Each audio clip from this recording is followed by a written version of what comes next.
And we're back. We're starting off with Yassi. Super excited to hear her story. You guys are going to love this. Yassi, here's your question. You came to the U.S. from Iran after winning the green card lottery with the intent to continue studying physics, but then fell in love with real estate after purchasing your first home in 2014. From then, you've been on a roll, getting your real estate license in 2015, growing your business year after year, and finishing out 2020 as the #1 agent in your office and closed sales. You certainly have an incredible story, and I'm sure you've learned a lot along your journey. But if you had to pick one lesson that you'd like to share with us today, what would it be and why? The most valuable lesson that I learned, it was to believe in myself. Because first, when I wanted to get into the real estate industry, everyone around me was telling me, you're crazy. Like, you're crazy. You're not in the age that you can change your career, and you want to go in a like commission-based job. You want to get a commission-based job, and how are you gonna compete with the other agents out there that they have 20 plus years experience? And I was going back and forth to see like, oh my God, they're right. Like, how am I gonna do this? But I was extremely lucky to have a really supportive family, and they were by my side, and they're like, you don't know if you're gonna be successful or not if you don't do it. Right. And they were like really pushing me to do it. And so when I started in the real estate, I was really nervous, and there were a lot of times that I was getting frustrated at first because the company that I was with at the time, I was getting no support, and I was getting frustrated, and they were like keep telling me that, hey, no, believe in yourself, you will be able to do it. And I am just so happy that I listened to them, and I'm like, okay, if I wouldn't believe in myself, I couldn't be here right now. So every time not only in real estate, even in my life, there is like challenges in everyone's life, right? So I keep remember that, hey, I need to believe in myself, and I can't tell you how easy it becomes to overcome that time or like that hardship that I'm going through, as soon as I remember that I need to believe in myself. I love that. Now, was there a specific point in time that perhaps you did not have such faith in yourself? Oh, absolutely. At first when I started, and then it was after 2 years, because I was like, okay, I can't take my business to the next level, so that's it. I gotta slack, that's it. So it was like really frustrating, and I was like thinking like what I need to do was like reading, studying to see what I can do. I talked to a couple coaches, but they weren't really good enough to tell me like what to do, and I was like, oh, that's it. All the coaches are like that. Yeah. I'm screwed. Here is the point that I won't be able to do anything. And again, I was like, I've talked to my parents, and my dad was like, you always figured it out, so I'm sure you will figure it out now. Like, go talk to other people that they've been through this.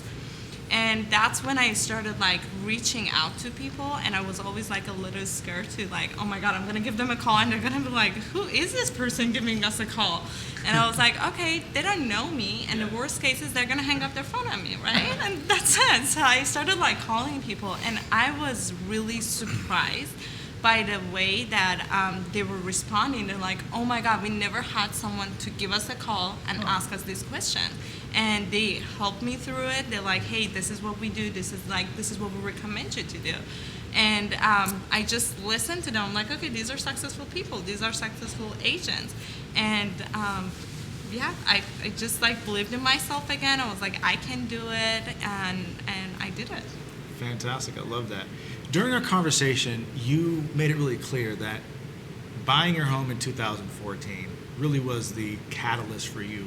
What was it about you buying your first home that really got you so interested and intrigued to be in the space of real estate? Well, I always loved interior designs and all that, but I didn't have the eye for it. I didn't have the vision for it, so I never even like considered it as a job. But I love that, and we hear it from a lot of people. Like all of my clients, they buy a house, but they keep looking at the houses, and they keep sending me links, and I'm like, you guys bought a house, like what are you doing now? But we just like really love looking at houses.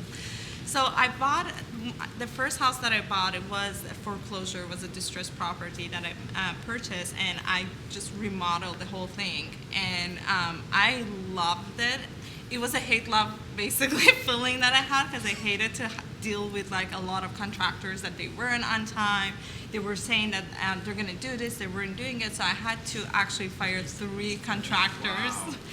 Wow. And then it was really hard, but I really enjoyed it. And what happened was I was like keep looking at houses. I was like keep looking like online on Redfin, and then my friends were looking for a house. I would go with them to their showings, and I would point out that like positive points or negative points. And I remember one time one of my friends was like, well, I really don't like the kitchen layout. And I'm like, well, you can spend money and fix it. That's not an issue, I know it costs money, but it's fixable. Take a look at other stuff. You like the floor plan, you like the location and all that. And then her agent was like, you really need to be an agent. And I'm like, I've been thinking about it. And I talked to her, and she's like, yeah, you're good. And that's the process. I loved it. I love the process of like remodeling it, and like seeing that it looked before and after pictures, and I was showing it to other people. I really enjoyed that. That's amazing. Well, it's evident because you're doing incredibly well. And the next question I'd have to ask before I open it up to the other panelists is, what's next for you? Are you planning to just kind of maintain for what you did last year, or are you wanting to take your business to the next level? No, I want to take my business to the next level. Last year, I did great, and I'm really grateful to all the people who helped me. But I want to grow my business. I started a team beginning this year. Yeah, now I have 2 showing agents because most of the clients that I work with, they're buyers, and I'm trying to focus on listings more. Okay. So they're really helping me with that. And then I have a transaction coordinator. I'm actively looking for a really good admin. So if you guys know anyone, just let me know. I'm actively looking to hire an admin, and my goal is to have a team of 10 people. By what date? In 5 years. 5 years. Within the next 5 years, yes. Like next month. No. Incredible. Fantastic. Well, do you guys have any questions for her? No? Okay. Mike, you're up next. I've got a quick question. So tell me about, obviously coming to a new country and then starting a career. I mean, what are the challenges that you've seen between, obviously, starting a career in real estate versus just coming into the U.S.? Are there similarities? Was that something that you already were kind of like, I'm used to something completely new, and that's why you tried real estate, or how did that work? That's a great question, actually. There was a lot of challenges moving to the new country. My English wasn't good at all. I could understand, but I couldn't speak the language. So it was definitely challenging to learn that. And then going to school, it was really hard going to school because I knew all this stuff, but I couldn't explain it.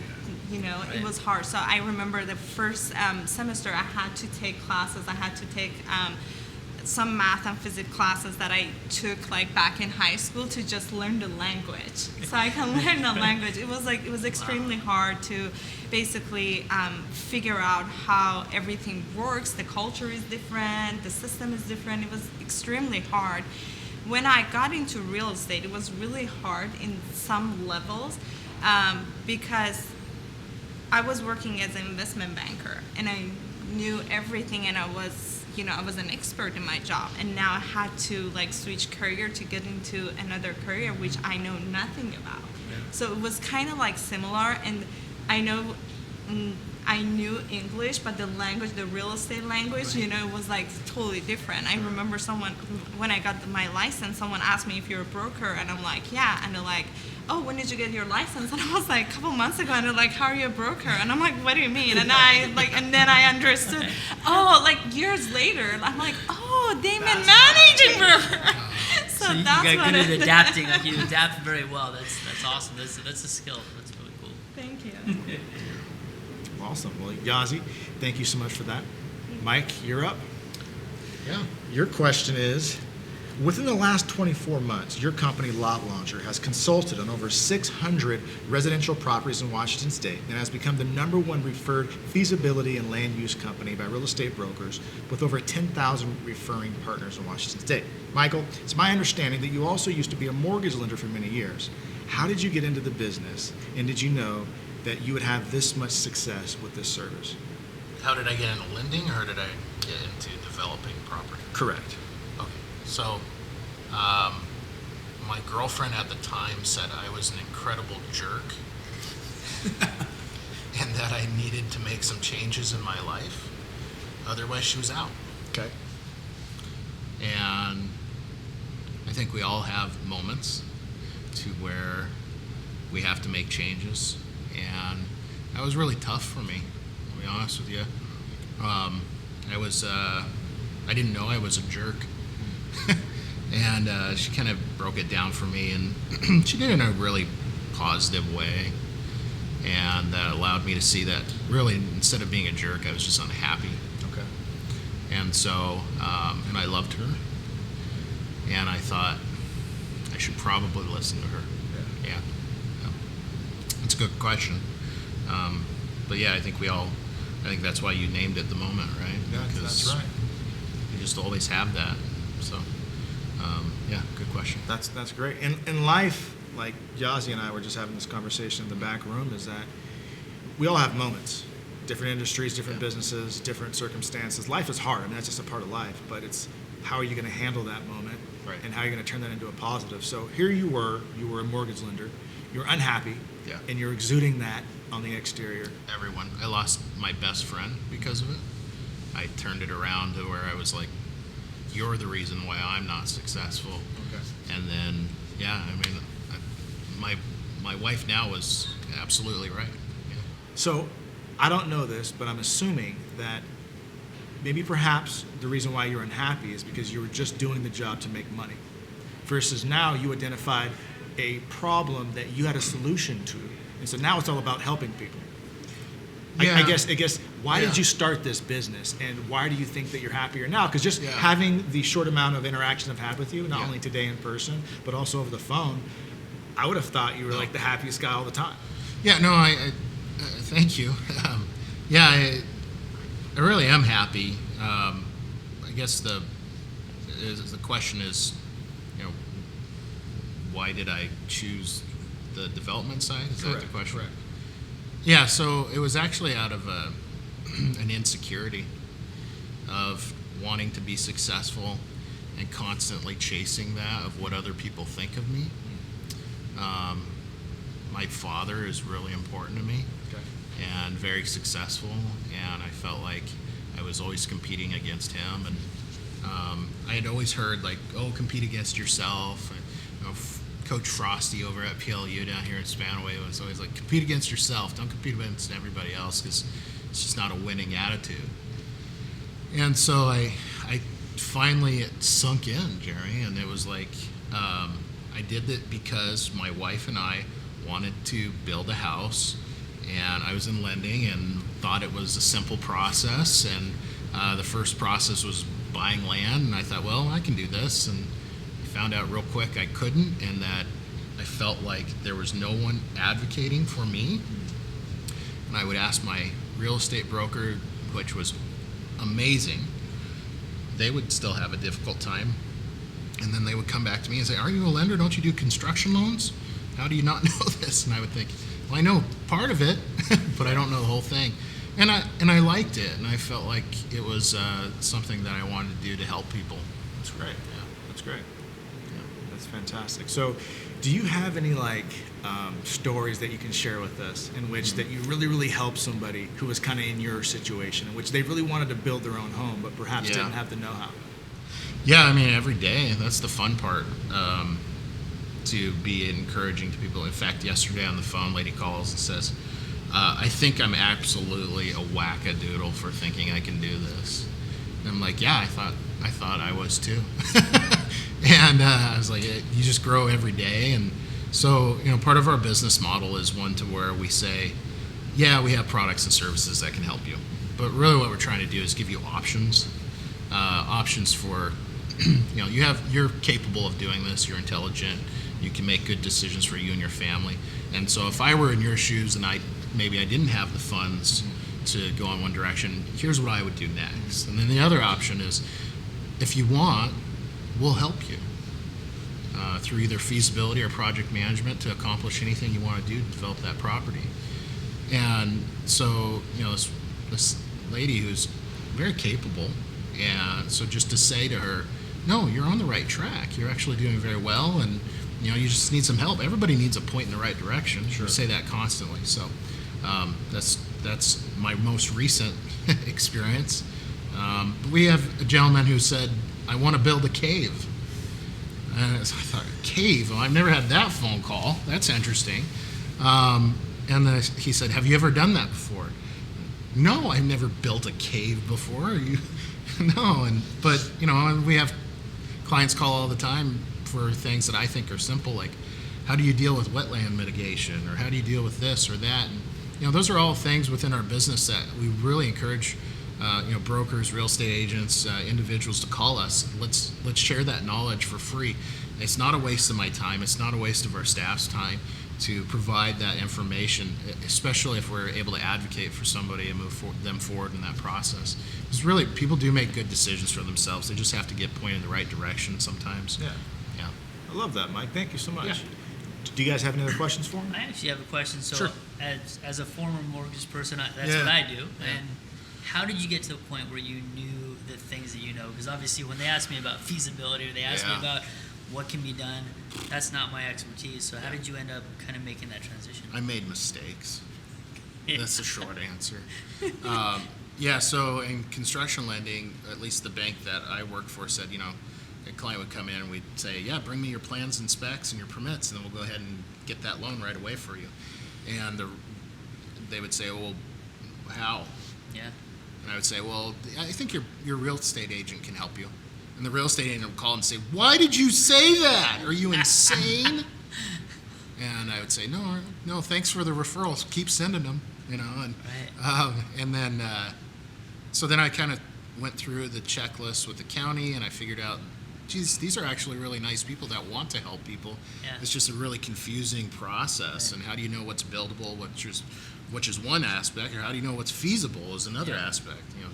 Buildable is one thing. Is the property buildable? Yeah, the zoning allows that, but is it feasible based on what you want to do with the property?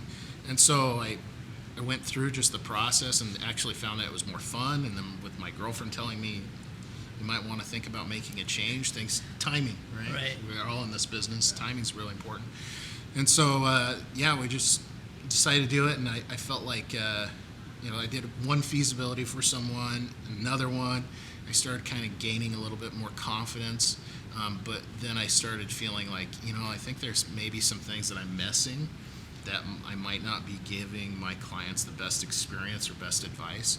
And so I had a friend who owned a company, and he said, hey, we're looking for a salesperson, and in the process you'll be able to learn civil engineering, structural engineering, and survey as well. And I was like, oh, that's great. What are those? And then, so kind of putting all those pieces together helped me from that level. Now, I'm not an expert in those fields. I don't pretend to be or anything like that, but timing. Everything came together, and it was as So you if, did that job for a year or two? Yeah, about 9 months, yeah. And I had told him, hey, I'm going to go back to doing feasibility. And he was like, great, you're good at it. Keep us in mind when you need clients, and we still have a great relationship. Nice. And so I'm 9 really... months of training, I like that. Yeah, because there's no, the question you asked, is there a school? No. There's not a school. It almost sounds like that was a second moment for you too, though, right? Because, that's a pretty big piece to get to where you are now. 'Cause there is no college for what we do, really. It's like an online education, which really just helps you get a license. Yeah. And I had learned, too, being in lending and trying to be successful and being marginally successful, to exude a confidence maybe that I didn't actually feel in my heart. And so... Fake it till you make it. Yeah, my dad calls it the BS, right? So, and so it feels good to be successful in this business, but it really feels good to not pretend to be anybody I'm not. I love that, Mike. That's huge. That's great. So, That's fantastic. Awesome story. yeah, thank You know, the time that we connected on the phone and we had that initial conversation, I really enjoyed having that. I think we talked for like an hour and a half. We did, yeah. Yeah, I mean, I've got some anecdotes for things. I think landed being the beef tongue of the industry. You know, as professionals, we're all trying to build value, right? Whether it's through our experience or our knowledge or whatever it is we're doing. And so, I think that the land being, as we see our culture shift and through the pandemic and through all sorts of things, it allows different opportunities for people, and it is disruptive. It is challenging, but it is also something that can be really fun. And the culture too is changing, just like you're able to reach out to other people, ask questions, and then maybe them be more open. I remember back in lending, people weren't open. They didn't tell me. They drove in their Range Rover and they shut the door to their office, and I didn't learn anything. And I learned that I should go after material possessions and try and wear a fancy suit and act as tough and confident as possible, which some of those things are great, but typically don't serve you well over a long period of time. And I experienced that. I treated people poorly, and to which I'm apologetic for and very sorry. And now it's my time to help others. It's awesome. Thanks, Mike. Appreciate that. Right on. Well, Shane, you're up next, bud. Here we go. Shane, you're not just a branch manager and executive vice president for sales for Dwell Mortgage, a mortgage company that you're actually part owner of. You're also own an insurance company, a coaching company, and you're currently in the process of building out a shared workspace facility in Everett, Washington to house your many businesses and provide affordable office space to other local businesses in the downtown Everett area. Shane, how do all these pieces fit together, and did you always know that you're going to be a successful entrepreneur? I'm exhausted just hearing the list. You remind yourself all the things you work on, but I think like everybody, it came together by happen chance, a lot of it. Okay. My dad was an entrepreneur. He actually was one of the founders of Horizon Air. Really? But I went to college. So I went to college thinking I was going to be a business guy and wear a suit. I got very bored in math class, and I decided I wanted to be a fireman. I liked breaking things better than I liked calculating math. Sure. Became a volunteer fireman, became a full-time fireman, worked in the fire department for 12 years at one of the busiest stations on the West Coast, and loved every minute of it. Halfway through that, I had a moment where I hurt myself on the job. I had a roof collapse on me in a fire, and I thought, wow, I've got to have a backup plan. My dad had died when I was very young, and so having that moment where you lose your father, I remember he went to the hospital one day and never came back. He had cancer, and my mom had to take him off life support. So having that as a tangible memory, I just decided I needed to have something to fall back on, something different. Got my mortgage license, kind of like everybody, not, because that's what I dreamed of becoming, but just had to have something to do when I was not working at the fire department. Started building my mortgage business. Got to the point where my business coach said to me, "What are you doing? You're jumping over hundreds to pick up pennies." Okay. And it was a complete lack of confidence that I kept that job, which is ironic because you look at firemen as being confident people. Sure. And I was completely unconfident.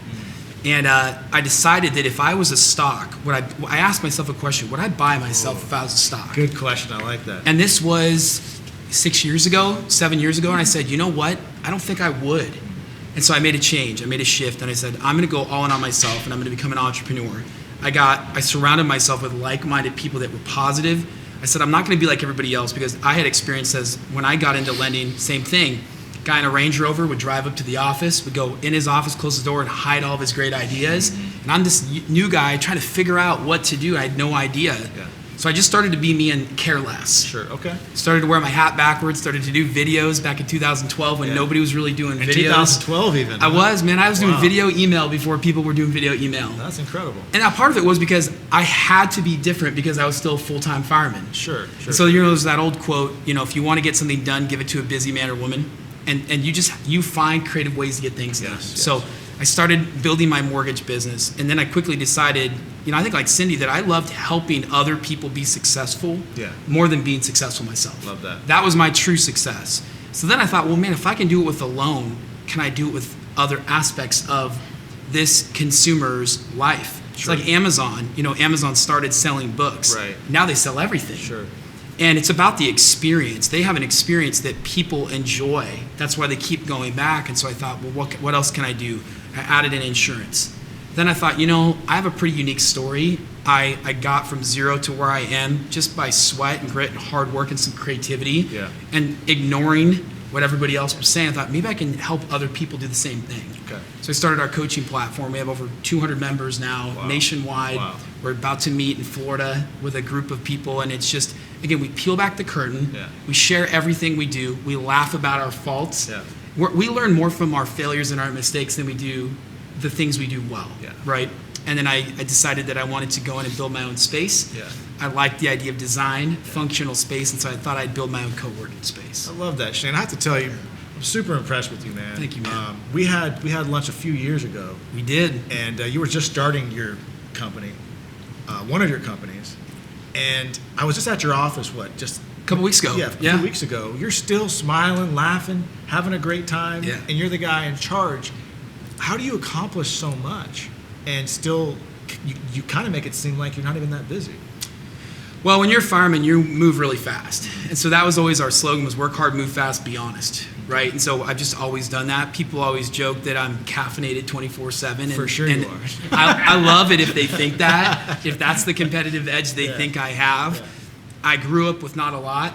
I built a lot just through hard work, and I'm super thankful. And I think for me, the most important thing is remaining grounded. So you asked me, what's your accomplishment? Like, what was your numbers? And I'm like, man, I really don't look at the number, to Adrian's point. I really don't care about that.